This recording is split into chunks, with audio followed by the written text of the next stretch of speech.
Hi friends, welcome to my channel. సుమిత్రకి bone marrow ఇవ్వబోతున్న శౌర్య, ఆనందంలో కార్తీక్, దీప, షాక్లో జ్యోత్స్న. అసలు ఇదంతా ఎలా జరగబోతుంది? నిజంగానే శౌర్య సుమిత్రకి బోన్ మ్యారో ఇవ్వబోతుందా?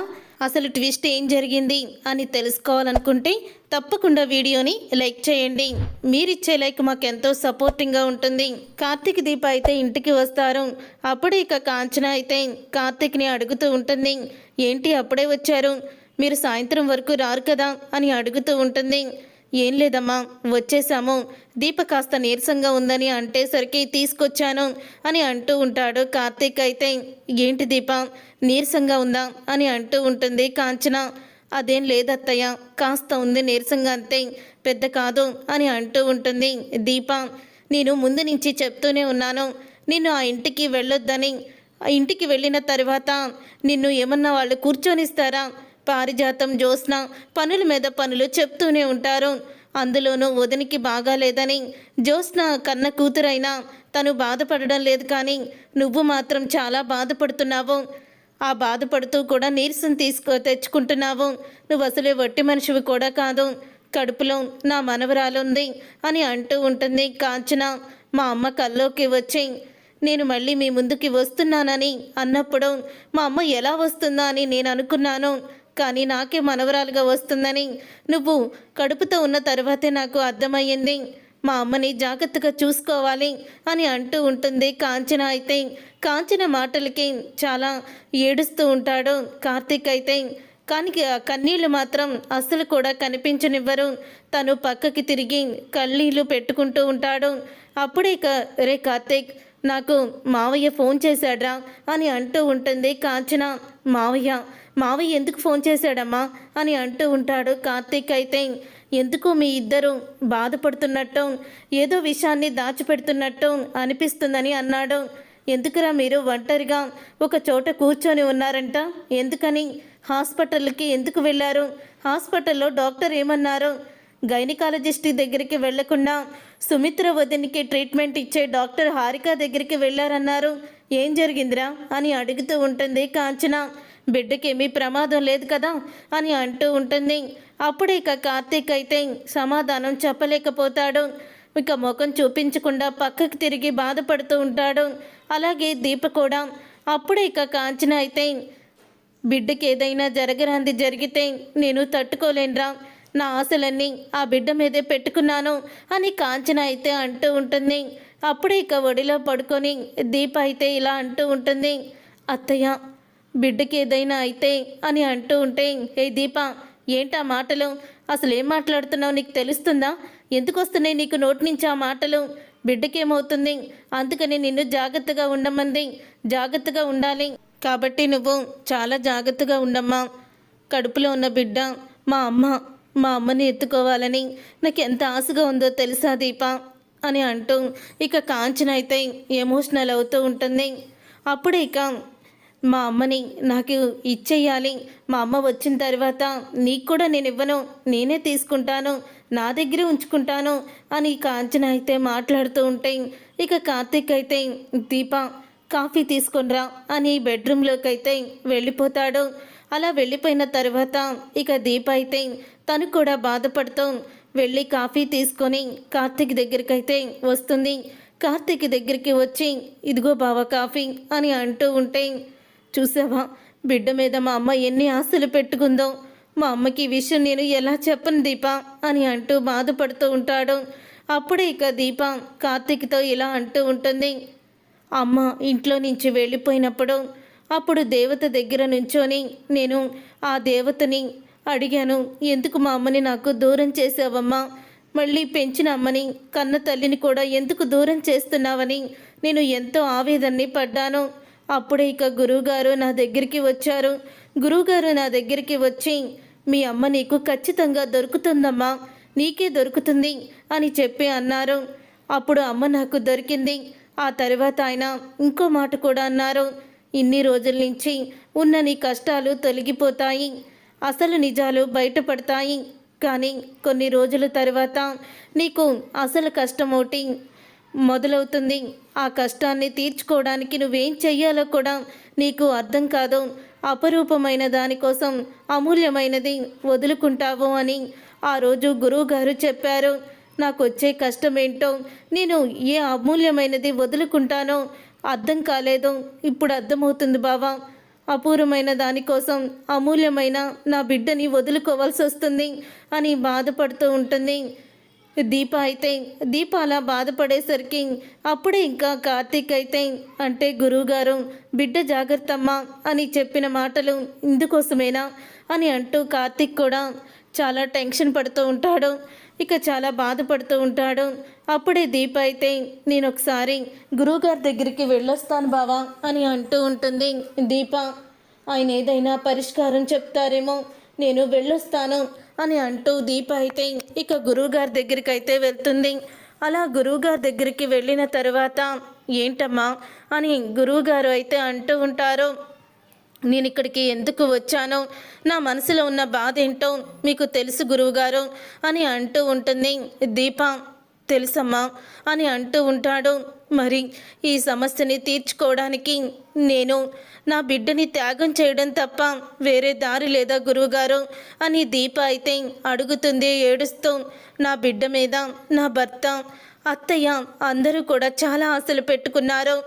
ఒక పక్క బిడ్డ, మరొక పక్క కన్న తల్లి, దేన్ని వదులుకోవాలో అర్థం కావడం లేదు అని అంటూ ఉంటే, ఈ సమస్యకి పరిష్కారమే లేదా స్వామి, పరిష్కారం చూపించండి, ఏదైనా నాకు దారి చూపించండి అని అంటూ నమస్కారం చేస్తుంది, దండం పెడుతుంది అని అంటూ ఉంటే, అమ్మలగన్నా అమ్మ, ఆ తల్లే నిన్ను రక్షిస్తుందమ్మా, అమ్మని వేడుకో, నీకు ఖచ్చితంగా పరిష్కారం దొరుకుతుంది అని అంటూ గురువుగారు అయితే చెప్తారు. అప్పుడే ఇక అమ్మవారు పాదాల మీద పడి ఇక మొక్కుకుంటూ ఉంటుంది. దీప అయితే, అమ్మ నువ్వే నాకు దారి చూపించమ్మా, అమ్మలుగన్నా అమ్మవి, మా అమ్మని బ్రతికించు, నా బిడ్డని బ్రతికించు తల్లి, నాకేదో ఒకటి దారి చూపించు, నాకు దారి కనపడేలా చెయ్యి అని అమ్మవారిని మొక్కుకుంటూ ఉంటుంది. అప్పుడే ఇక శౌర్య అయితే పరిగెత్తుకుంటూ దీప దగ్గరికి అయితే వస్తుంది. అమ్మా, ఏంటమ్మా ఇక్కడున్నావు, ఏంటి ఎందుకు ఏడుస్తున్నావు, ఏం జరిగిందమ్మా అని శౌర్య అయితే అడుగుతూ ఉంటుంది. అప్పుడే ఇక శౌర్య, నువ్వేంటిక్కడ అని అంటూ ఉంటే, ఏం లేదమ్మా, స్కూల్ ఆటో వెళ్తుంది, అప్పుడు నువ్వు కనిపించావు, మా అమ్మ ఇక్కడే ఉంది అని ఆటో డ్రైవర్కి నిన్ను చూపిస్తే అప్పుడు నువ్వు వెళ్ళమని చెప్పాడు, నీ దగ్గరికి పరిగెత్తుకుంటూ వచ్చేసానమ్మా అని అంటూ ఉంటుంది శౌర్య. అప్పుడే ఇక అమ్మవారు నిన్ను కరుణించిందమ్మా, నిన్ను కరుణించి నీ కూతుర్ని నీ దగ్గరికి పంపించింది అని అంటూ ఉంటే, స్వామి ఏం మాట్లాడుతున్నారు అని అంటూ ఉంటుంది దీప. అవునమ్మా, నీ కన్న తల్లిని నీ కన్న కూతురే కాపాడగలదు, ప్రయత్నించండి అని అంటూ ఉంటే, అప్పుడే ఇక స్వామి అని అనగానే, అవునమ్మా ప్రయత్నించింది ఏది కూడా ఫలించదు, వెళ్ళమ్మా, అమ్మవారి చూపించిన దారి నీ బిడ్డే అని అంటూ ఉంటాడు గురువుగారు అయితే. అప్పుడే ఇక గురువుగారు అన్న మాటకి దీప చాలా సంతోషపడుతూ ఇక వెంటనే శౌర్యని తీసుకొని కార్తీక్ దగ్గరికి అయితే వెళ్తుంది. శౌర్య, నువ్వు బయటికి వెళ్ళి ఆడుకో అని అంటూ ఇక శౌర్యనైతే బయటికి పంపించేస్తుంది. అప్పుడే ఇంకా దీపని చూసి కార్తీక్ అయితే ఆశ్చర్యపోతాడు. దీప, వెళ్ళేటప్పుడు బాధపడుతూ వెళ్ళిన నువ్వు నీ ముఖంలో ఇప్పుడు చిరునవ్వుతో వచ్చావు, ఏం జరిగింది దీప అని అంటూ ఉంటే, అమ్మకి నేను బోన్ మ్యారో ఇవ్వకుండానే అమ్మని బ్రతికించుకోవచ్చు బావా అని అంటూ ఉంటుంది దీప. అప్పుడే కార్తీక్ అయితే షాక్ అవుతూ, ఏం మాట్లాడుతున్నావు దీప, నాకేమీ అర్థం కావడం లేదు నువ్వు చెప్పేది అని అంటూ ఉంటాడు. కార్తీక్ అయితే, బావా, ఆ రోజు డాక్టర్ బోన్ మ్యారో ఎవరు ఇవ్వాలని చెప్పారు నీకు గుర్తుందా అని అంటూ ఉంటే, సుమిత్ర గారికి అన్నదమ్ములు కానీ అక్క చెల్లెలు కానీ ఎవరైనా ఉన్నారా అని అడిగారు. అవును కదా, రక్త సంబంధికులు ఎవరైనా సరే బోన్ మ్యారో మ్యాచ్ అయితే ఇవ్వచ్చని చెప్పారు కదా అని అంటూ ఉంటే, అప్పుడే ఇక కార్తీక్ అయితే, అవును, మరి అత్త అనాథ కదా, తనకి రక్త సంబంధికులు ఎవ్వరూ లేరు, నువ్వు తప్ప అని అంటూ ఉంటాడు కార్తీక్ అయితే. అప్పుడే ఇక ఎందుకు లేరు బావా, నా రక్తం పంచుకొని పుట్టిన నా కూతురు శౌర్య ఉంది కదా అని అంటూ ఉంటే ఒక్కసారి కార్తీక్లో కూడా ఇక షాక్ అవుతూ ఉంటాడు. అలాగే ఆనందం కూడా వస్తుంది. దీపా అని అనగానే, అవును బావా, నేను గురువుగారి దగ్గరికి వెళ్ళాను. గురువుగారి దగ్గరికి వెళ్ళినప్పుడు అమ్మ కాళ్ళు పట్టుకొని అడుగమ్మా, అమ్మ దారి చూపిస్తుంది అని చెప్పారు. అప్పుడు నేను అమ్మవారి కాలు పట్టుకొని నా కన్న తల్లిని, నా కన్న బిడ్డని కూడా నేను బ్రతికించుకోవాలి, నాకు దారి చూపించమ్మా అని నేను అడిగాను. అప్పుడే ఆ తల్లి నన్ను కరుణించి మన శౌర్యని నా దగ్గరికి పంపించింది. నీ బిడ్డని, నీ తల్లిని బ్రతికిస్తుంది, ప్రయత్నించమ్మా, ప్రయత్నించు అని గురువుగారు చెప్పారు బావా అని అనేసరికి అప్పుడే కార్తీక్ తన కళ్ళనీళ్ళు తుడుచుకొని, నువ్వు చెప్పింది నిజమే దీప, శౌర్య అత్తకి మనవరాలు అంటే తన రక్తమే, నీ రక్తమే, అత్త రక్తం, మొత్తం మీ బ్లడ్ గ్రూప్ అంతా కూడా ఒకటే. అంటే ఇప్పుడు అతని కాపాడేది మన శౌర్యేనా అని అంటూ కార్తీక్ అయితే ఎంతో ఆనందపడతాడు. అవును బావా, మనం వెంటనే శౌర్యని తీసుకొని డాక్టర్ హారిక దగ్గరికి వెళ్దాము అని అంటూ ఉంటుంది దీప. అప్పుడే కార్తీక్, దీప ఇద్దరు కూడా డాక్టర్ దగ్గరికి అయితే వెళ్తారు. వెళ్ళిన తర్వాత శౌర్యని బయట కూర్చోమని చెప్తారు. అప్పుడే కార్తీక్, దీప రావడం చూసి, ఏంటి ఎందుకు వచ్చారు? దీప, నీకు మాత్రం నేను అభాషణ చేయడానికి ఒప్పుకోనమ్మా, నేను ఆ పాప పని చేయను అని అంటూ ఉంటే, లేదు డాక్టర్, మన సమస్యకి ఒక పరిష్కారం దొరికింది అని కార్తీక్ అయితే అంటాడు. అప్పుడే ఆ మాట విని, కార్తీక్ ఏం మాట్లాడుతున్నావు? సమస్యకి పరిష్కారం దొరికిందా, ఎలాగా అని హారిక అడుగుతూ ఉంటుంది. డాక్టర్, మా అత్తకి సంబంధించిన రక్త సంబంధం దొరికింది అని అనగానే, గుడ్ న్యూస్ చెప్పావు కార్తీక్. ఆవిడ అన్నలా తమ్ములా చెప్పు, ఎవరు వాళ్ళ రక్త సంబంధికులు? అన్నయ్య ఉన్నాడా, తమ్ముడున్నాడా అని అంటూ ఉంటుంది. డాక్టర్ అయితే, నా కూతురు డాక్టర్ అని దీప అంటుంది. అప్పుడే అవునా, నీకు కూతురుందా అని అంటూ ఉంటే, అవును డాక్టర్, నాకు కూతురుంది, దాని పేరు శౌర్య అని అనగానే, గుడ్డు దీప, నీ కూతురున్న సంగతి నాకు తెలీదు, లేకపోతే నేను అప్పుడే చెప్పేదాన్ని అని అంటూ ఉంటుంది. డాక్టర్ హారిక అయితే అప్పుడే కార్తీక్ అయితే దీప పెళ్లి గురించి తను మొత్తం కూడా చెప్తాడు. నిజంగా నువ్వు దేవుడు కార్తీక్, నిజంగా దీపకి నువ్వు మరో జీవితాన్ని ఇచ్చి వెలుగునిచ్చావు అని అంటూ ఉంటుంది. హారిక అయితే, నా కూతురు బ్లడ్ శాంపిల్స్ తీసుకోండి డాక్టర్, బ్లడ్ శాంపిల్స్ తీసుకొని నా కూతురికి మ్యాచ్ అవుతుందో లేదో అమ్మకి చెప్పండి అని అంటూ ఉంటే, ఆ దేవుడు నీకు దారి చూపించాడు దీప, ఖచ్చితంగా నీ కూతురు శాంపిల్స్ మ్యాచ్ అవుతాయి అని అంటూ ఉంటుంది. నీ కడుపులో బిడ్డ ఏమీ కాదో, మీ అమ్మ బ్రతుకుతుంది, నిజంగా ఈరోజు నాకు ఎంతో ఆనందకరమైన రోజు అని డాక్టర్ కూడా చాలా సంతోషపడుతుంది. నేను ఈ చేతులతో ఎంతోమందిని కాపాడాను, ఎంతోమంది ఎమోషనల్స్ చూశాను, కానీ ఈరోజు నేను పొందే ఈ ఎమోషనల్ జీవితంలో మర్చిపోలేను అని అంటూ ఉంటుంది. డాక్టర్ అయితే అప్పుడే శౌర్యని తీసుకువెళ్ళి బ్లడ్ టెస్ట్లు అయితే చేస్తారు. శౌర్యని తీసుకువెళ్ళి బ్లడ్ టెస్ట్ చేసిన తర్వాత బ్లడ్ శాంపిల్స్ అయితే వెంటనే ఇవి రావాలి, జ్యోత్స్న శాంపిల్స్ని కొంచెం పక్కన పెట్టి వెంటనే ఈ శాంపిల్స్ నాకు సాయంత్రం కల్లే సుమిత్ర గారితో మ్యాచ్ అవుతాయా లేదా అని నాకు తెలియచేయండి అని అంటూ ఉంటుంది. డాక్టర్ అయితే సాయంత్రం లోపే శాంపిల్స్ వచ్చేస్తాయి, రిపోర్ట్స్ వచ్చేస్తాయి అని అంటూ ఉంటుంది. డాక్టర్ ఆ మాట విని, భగవంతుడు దయవల్ల అంతా మంచి జరగాలి అని అనుకుంటూ కార్తీక్ అయితే శౌర్యని తీసుకొని వెళ్తారు. అప్పుడే శౌర్యని తీసుకొని వెళ్ళిన తర్వాత శౌర్య చేతికి బ్యాండేజ్ ఉండడం చూసి కాంచన అయితే అడుగుతూ ఉంటుంది, ఏంటి నీ చేతికి ఏదో బ్యాండేజ్ పెట్టారు, ఏదో నువ్వు బ్లడ్ టెస్ట్కి బ్లడ్ ఇచ్చినట్టు అని అడుగుతూ ఉంటుంది కాంచన. అప్పుడే దీపా, కార్తీక్ ఒకరినొకరు చూసుకుంటారు. అప్పుడే శౌర్య అయితే, నేను బ్లడ్ టెస్ట్ చేయించుకున్నాను నానమ్మ అని అంటూ ఉంటుంది. నువ్వు బ్లడ్ టెస్ట్ చేయించుకోవడం ఏంటి, ఏం జరిగింది అని అడుగుతూ ఉంటే, అది అని అంటూ ఉంటే, ఏం లేదు అత్తయ్య, ఈ మధ్య తను ఎందుకో కొంచెం నీరసంగా కనిపిస్తుంది, అందుకని ఒకసారి బ్లడ్ టెస్ట్ చేస్తే మంచిది కదా అని బ్లడ్ టెస్ట్ చేయించడానికి తీసుకువెళ్ళాము అని అంటూ ఉంటుంది దీప. అవునా, బ్లడ్ టెస్ట్ చేస్తే మంచిదేలే, అసలు తిండి ఎక్కడ తింటుందే, ఇది తినకుండా మారం చేస్తుంది, నీరసం కాకుండా ఏమొస్తుంది ఇంకా అని అంటూ ఉంటుంది. కాంచన అయితే అప్పుడే ఇక శౌర్య అయితే నేను కూడా మీతో పాటు అమ్మమ్మ ఇంటికి వస్తాను, ఈరోజు ఎలాగో స్కూల్కి వెళ్ళలేదు కదా అని అంటూ ఉంటుంది శౌర్య. సరే పద వెళ్దాం అని అంటూ ఇద్దరు మొత్తం ముగ్గురు కూడా వెళ్తారు దశరథ ఇంటికి. వెళ్ళిన తర్వాత అప్పుడే ఇక కార్తీక్ దీప ముఖంలో ఇక నవ్వు చూస్తుంది జ్యోత్స్న. అదేంటి హాస్పిటల్లోనేమో అంత విచారంగా ఉన్నారు, ఎంతో బాధపడుతున్నారు, ఇప్పుడేంటి వీళ్ళిద్దరు ఇంత సంతోషంగా ఉన్నారు అని షాక్ అయిపోతూ ఉంటుంది జ్యోత్స్న అయితే. ఏంటి రౌడీ వచ్చేసావా అని అంటూ ఉంటాడు శివనారాయణ. వచ్చేసాను ముద్దుల తాత, ఈరోజు స్కూల్కి వెళ్ళలేదు, అందుకే ఇక్కడికి వచ్చాను అని అంటూ ఉంటే ఇంతలో ఇక దశరథ అయితే తన చేతికి ఉన్న బ్యాండేజ్ని అయితే చూస్తాడు.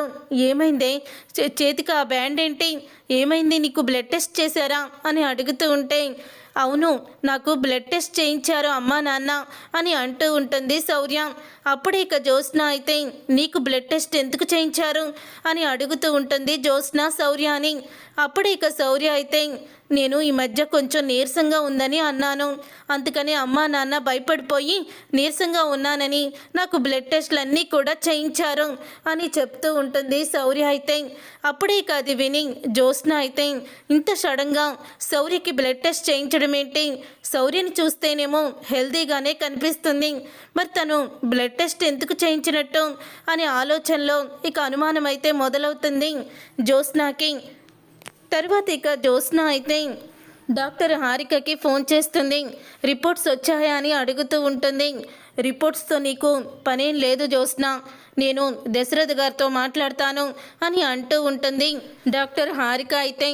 అప్పుడే ఇక డాక్టర్ హారిక అలా మాట్లాడిన తర్వాత శివనారాయణ దశరథని డాక్టర్ గారికి ఫోన్ చేస్తే రిపోర్ట్స్ వచ్చాయని చెప్పారా అని అడుగుతూ ఉంటాడు. లేదు నాన్న, రేపు వస్తాయని చెప్తున్నారు అని అంటూ ఉంటాడు దశరథ. ఇంతలో కార్తీక్ ఫోన్కి అయితే సాయంత్రం అయ్యేసరికి ఫోన్ చేస్తూ ఉంటుంది డాక్టర్ హారిక అయితే. ఇక ఫోన్ చేస్తూ అంటూ ఉంటుంది కార్తీక్ మీరు హాస్పిటల్కి రండి అని అనగానే వస్తున్నాను డాక్టర్ అని అంటూ ఉంటాడు కార్తీక్. అప్పుడే దీప అలాగే ఇద్దరు కూడా వెళ్తారు డాక్టర్ దగ్గరికి.